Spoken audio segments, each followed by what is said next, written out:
video sekelompok ibu-ibu di Kabupaten Jeneponto, Sulawesi Selatan, Sulsel, mempertontonkan tengah berpesta miras. Videonya viral di media sosial Facebook. Salah satunya diunggah akun Indar Ayu pada Kamis, 25 Juli 2024. Namun, setelah kembali dilihat, videonya telah dihapus dan diunggah berbagai akun anonim Instagram milik kabar jalanan.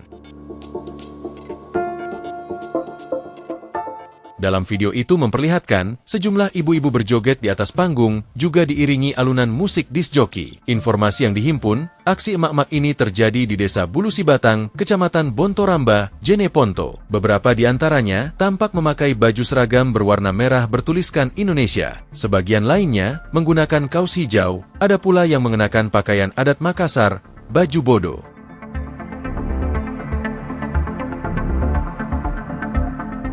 Sejumlah botol minuman keras juga tampak dipegang dan menuangnya ke dalam gelas plastik kemasan.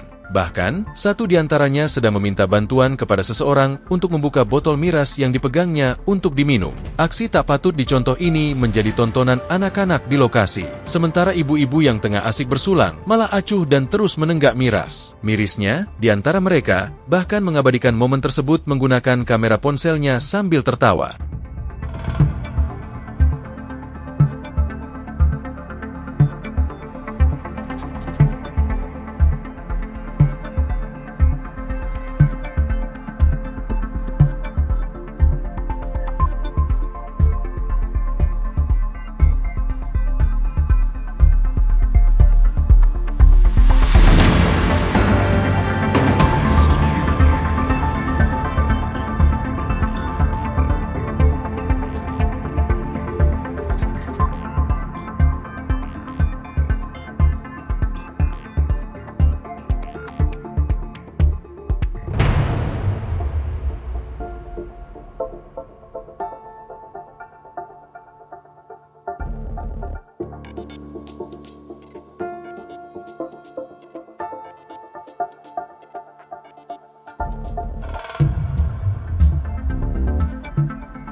Download Tribun X sekarang, menghadirkan lokal menjadi Indonesia.